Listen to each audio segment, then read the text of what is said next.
When the Coast Guard pilot sees movement on a remote island, he looks closer and says, "Oh my God, no." Lieutenant Riley Beecher had dealt with many tough situations during his time with the U.S. Coast Guard. But this Sunday was meant to be just another normal patrol flight over the Caribbean waters between Florida and Cuba. Their flight path took them over the waters near Anguilla Cay, a lonely island in a remote part of the Bahama Banks. This island was known for its brutal winds, harsh sun, and complete lack of fresh water, so almost nobody ever went there. As Beecher slightly changed his flight path, his HC-144 Ocean Sentry plane flew over the blue-green waters. He looked down at the white sand beaches and coral formations below. Then something caught his attention. Unusual movement against the few plants and trees on the island. "I've seen this island many times," Beecher said to himself, "but something looks different today." At first, he thought it might just be trash or wild animals, but as they flew closer to the shore, he saw something that made his heart beat faster. There, on the beach, were bright orange flags waving in the wind, and what looked like a large cross made from debris. Most shocking of all, he could see people frantically waving what appeared to be a big, homemade flag. "Look at that," Beecher said urgently to his crew. "Those are emergency signals down there. Someone needs help badly." One of his crew members leaned forward to get a better view through binoculars. "Those aren't just random objects. Someone is deliberately trying to get our attention." Beecher adjusted the plane's controls, bringing them lower as they circled the small island. "We need to check this out right away. Get ready to make contact." As their surveillance plane flew lower, the scene became clearer. Near the makeshift cross and flags, they saw something that made their blood run cold. 3 human figures waving frantically at their aircraft. "Dear God!" one of the crew shouted as their hearts raced. "There are people down there. 3 of them, and they look like they've been there for a very long time." As they flew even closer, the terrible reality became obvious. The 3 people were extremely thin, their movements weak and desperate. Their clothes were torn and dirty, and even from the air, it was clear these people had been fighting to stay alive. They had built a rough shelter from whatever washed up on shore, and had taken whatever small protection they could find under the few plants growing there. "They've built some kind of shelter," Beecher observed, looking at the crude structure made from debris. "This isn't recent. They've been surviving down there for a long time." The Air Station Miami aircraft circled above Anguilla Cay, while Beecher and his crew tried to understand the serious situation below. The 3 survivors, 2 men and 1 woman, were frantically waving, desperately trying to signal to their unexpected rescuers from above. Their skinny bodies and the basic survival setup made it clear these people had been stranded for a very long time. "We need to get them help immediately," Beecher declared firmly. "They look like they're in critical condition from up here." The crew was already reaching for the radio to coordinate the rescue operation. "Coast Guard Base, this is Air Station Miami. We have found 3 people in serious trouble on Anguilla Cay. They appear to have been stranded for a long time and need immediate help." The response came through the radio. "Roger that. What do you think of the situation?"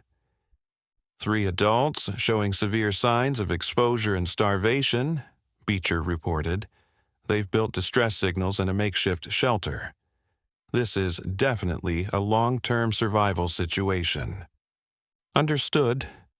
Get ready to drop emergency supplies and establish communication. Be warned, weather conditions are getting worse. Helicopter rescue may be delayed until conditions improve." Beecher felt his heart sink. These people had already survived longer than seemed possible, and now they would have to endure at least 1 more night. The crew quickly put together a package with food, water, medical supplies, and a 2-way radio, wrapping it securely for the drop. Beecher flew the aircraft low over a flat area of the beach, and the crew released the bundle.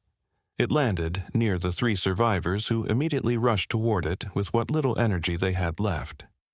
Lieutenant Ricardo Rodriguez watched through binoculars as the people tore open the package. When we dropped the first radio container, Rodriguez would later remember, his voice heavy with emotion. You could see the relief on the woman's face as she put her hands on her face, realizing that they had been found and help was coming. The sight of that moment of pure, overwhelming relief after 33 days of desperation would stay with the crew forever. As the woman held the radio with shaking hands, Beecher spoke into his microphone. "Can you hear us down there? This is the U.S. Coast Guard."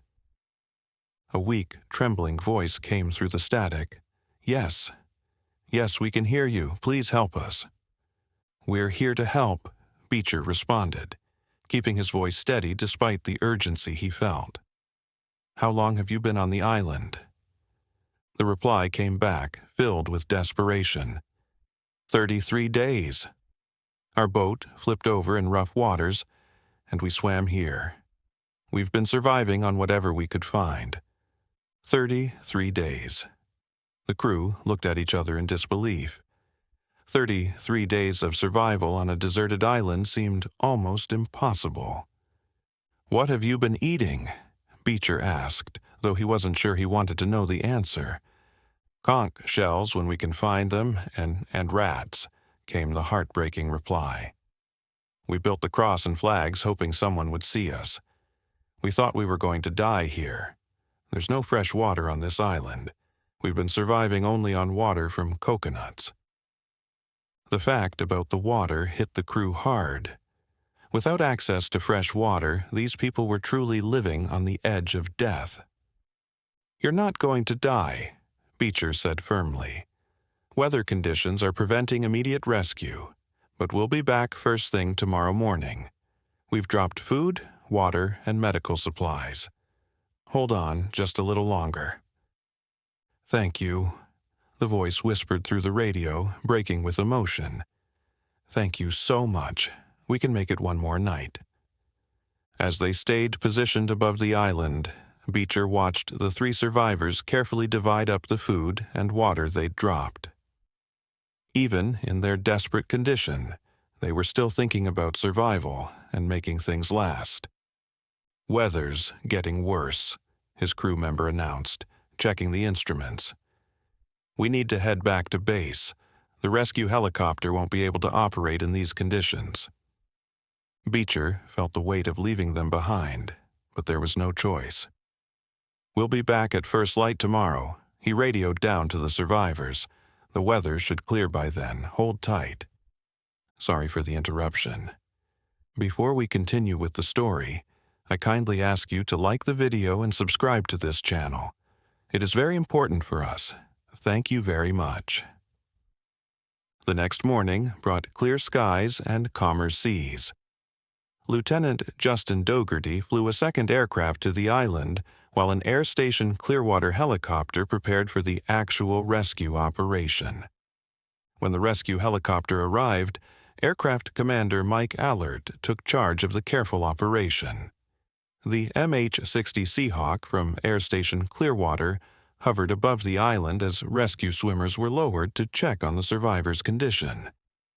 We were alerted to them by the flags that they actually had, in addition to a large cross that they put out there for themselves, Alert would later explain, his voice filled with admiration for their cleverness.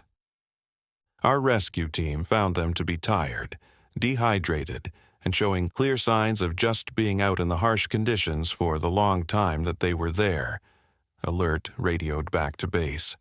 But I was amazed how well they had it together. How clearly they were speaking to us. They definitely sounded really relieved. The rescue operation itself took 30 minutes of precise, careful work. One by one, the 3 survivors were lifted into the Seahawk helicopter. The woman appeared to be in the worst condition, barely awake as she was secured in the rescue harness. The two men, though severely weakened, managed to help with their own rescue. As the helicopter lifted off with its precious cargo, Beecher felt a deep sense of relief. Against all odds, these three people had survived more than a month on a deserted island through sheer determination and cleverness. The helicopter sped toward the coast, carrying the survivors to Lower Keys Medical Center in Key West, Florida. Throughout the flight, medics worked to help them, giving them fluids and watching their vital signs. "It's nothing short of a miracle that they survived," one of the medical team members said. 33 days in those conditions with no fresh water except coconut water. Their will to live is extraordinary. When they arrived at the Lower Keys Medical Center in Key West, the three Cuban nationals received immediate medical attention. Despite their terrible experience, they had no major injuries, though they showed severe signs of dehydration, malnutrition, and prolonged exposure to harsh conditions. Most importantly, they had survived without any source of fresh drinking water other than the liquid from coconuts they managed to find.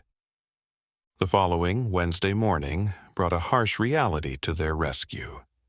U.S. Border Patrol took custody of the three Cubans from the hospital, and they were transferred to a U.S. Immigration and Customs Enforcement facility in Pompano Beach, Florida.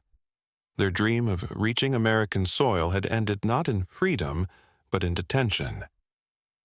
In the days that followed, the details of their incredible survival story came out. They had been attempting to reach the United States in a rickety boat when disaster struck during what should have been a journey of hope.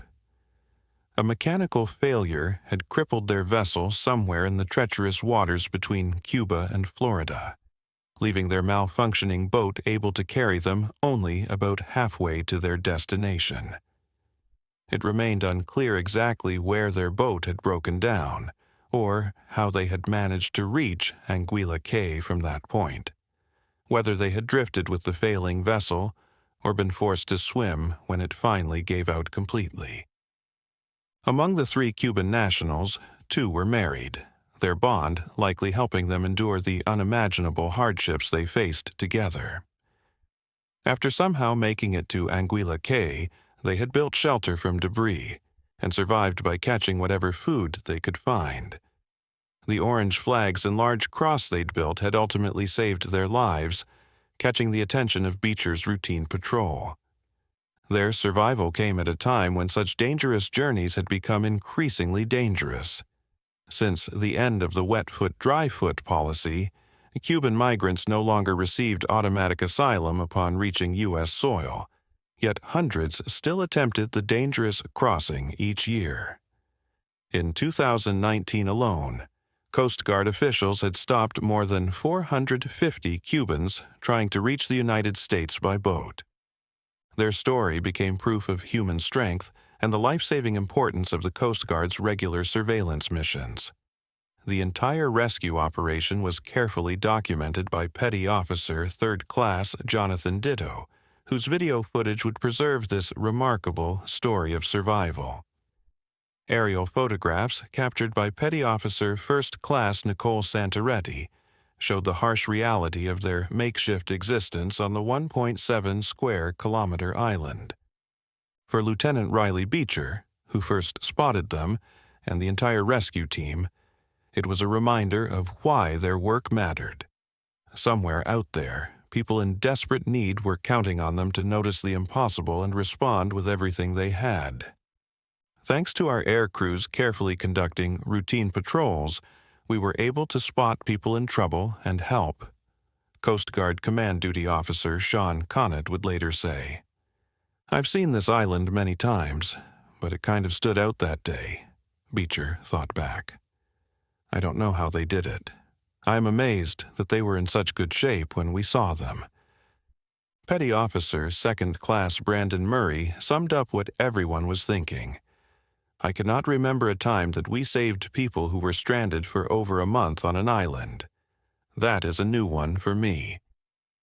The rescue operation had taken 3 days from initial discovery on Sunday to hospital care on Tuesday due to weather delays. But for 3 people who had spent 33 days believing they might never be found, it represented the difference between life and death.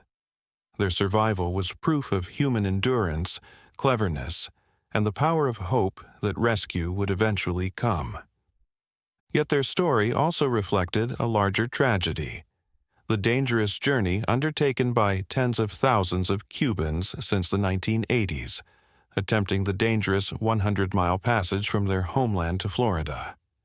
These 3 had joined that desperate exodus, only to find themselves fighting for survival on one of the most harsh islands in the Caribbean, where brutal winds, punishing sun, and the complete absence of fresh water had nearly claimed their lives.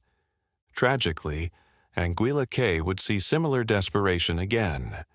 Just 3 years later, in June 2024, another group of 20 Cuban migrants, including women and children, would find themselves stranded on the same unforgiving island, requiring yet another Coast Guard rescue operation.